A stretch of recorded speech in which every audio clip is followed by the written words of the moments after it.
आज जग एका नव्या वळणावर उभं आहे आणि या क्षणी आपण बोलतोय त्या प्रत्येक शब्दामागे एक धडधड आहे, एक अस्वस्थता आहे.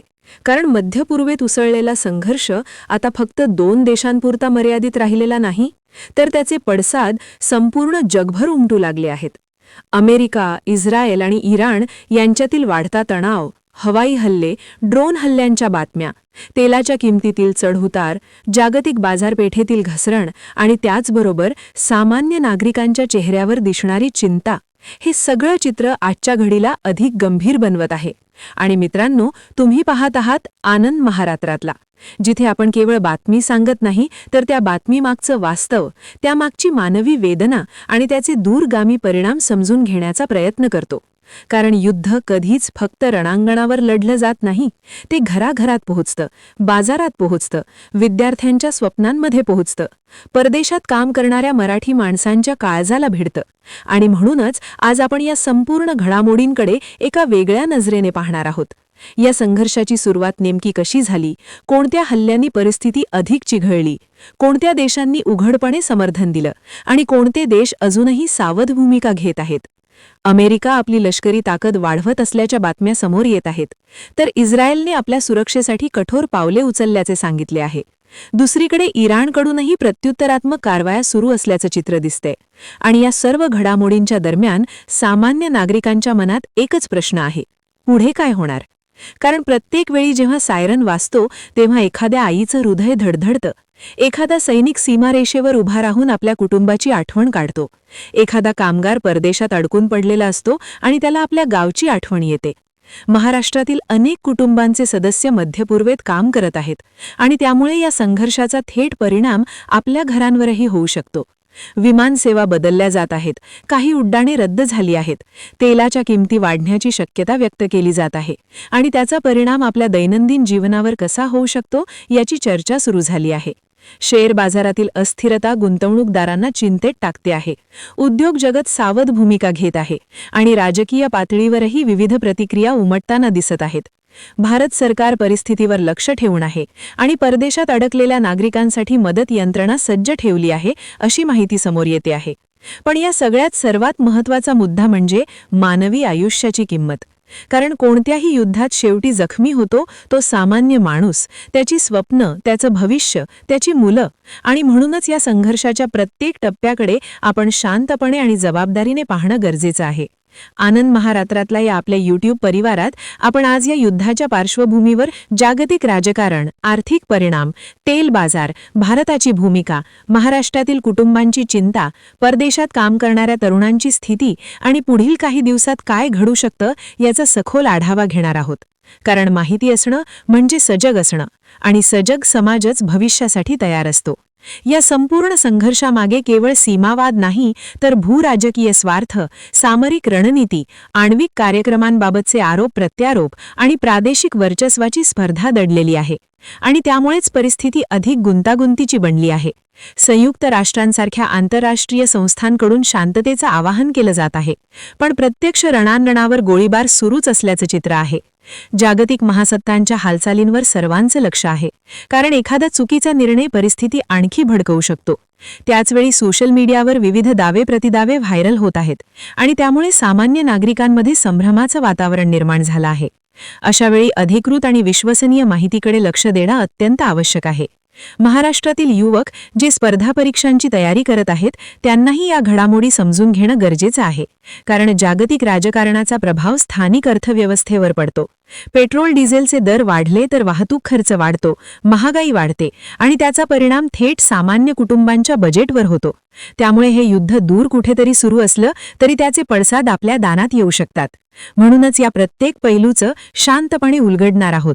रणनीतीपासून अर्थकारणापर्यंत, सैनिकांच्या धैर्यापासून सामान्य नागरिकांच्या भावनांपर्यंत.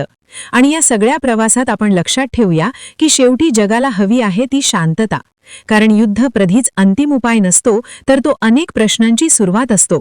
आणि म्हणूनच आनंद महारात्रातला परिवाराने सजग राहून, माहितीपूर्ण राहून आणि मानवी मूल्ये जपत या घडामोडींकडे पाहणं आवश्यक आहे.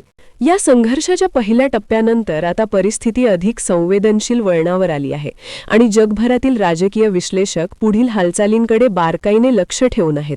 कारण रणांगणावर दिसणाऱ्या हालचालींपेक्षा पडद्यामागे सुरू असलेल्या राजनैतिक चर्चांना तितकंच महत्त्व आहे. विविध देशांचे परराष्ट्र मंत्री सतत संवाद साधत आहेत, गुप्त बैठका होत असल्याच्या चर्चा आहेत. तर दुसरीकडे सीमारेषांवर तणाव कायम आहे, लष्करी तळांवर सतर्कता वाढवण्यात आली आहे आणि प्रत्येक देश आपली संरक्षण व्यवस्था अधिक मजबूत करण्याच्या प्रयत्नात आहे. या सर्व पार्श्वभूमीवर जागतिक अर्थव्यवस्थेवर निर्माण झालेला दबावही कमी लेखता येणार नाही. कारण तेल उत्पादक प्रदेशातील अस्थिरता ही थेट जागतिक बाजारपेठेला हादरवू शकते.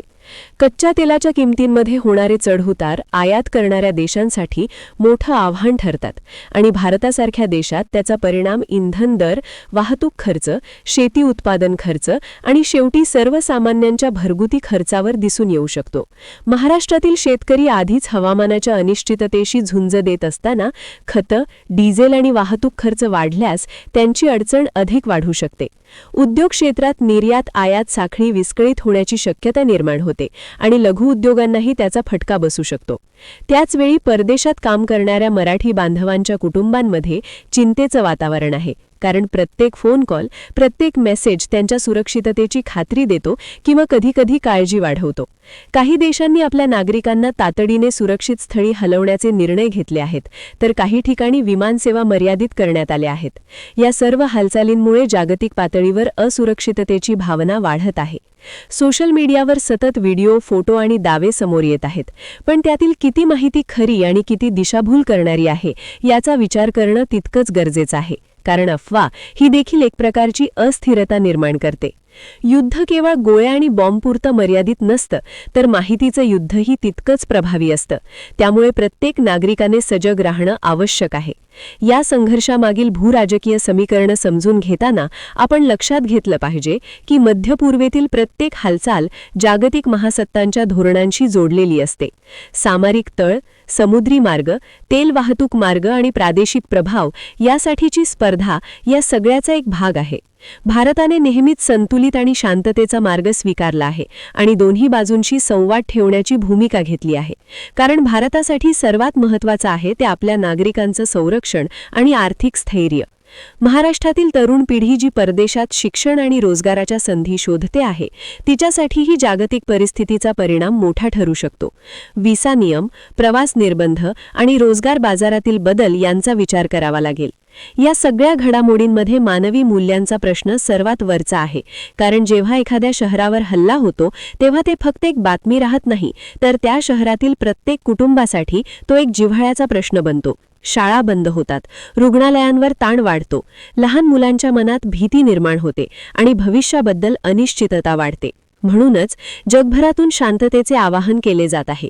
विविध देश मध्यस्थीची भूमिका घेण्याचा प्रयत्न करत आहेत आणि संघर्ष मर्यादित ठेवण्याचे प्रयत्न सुरू असल्याचं दिसत आहे. पुढील काही दिवस निर्णायक ठरू शकतात, कारण कोणतीही मोठी लष्करी कारवाई परिस्थितीला वेगळं वळण देऊ शकते.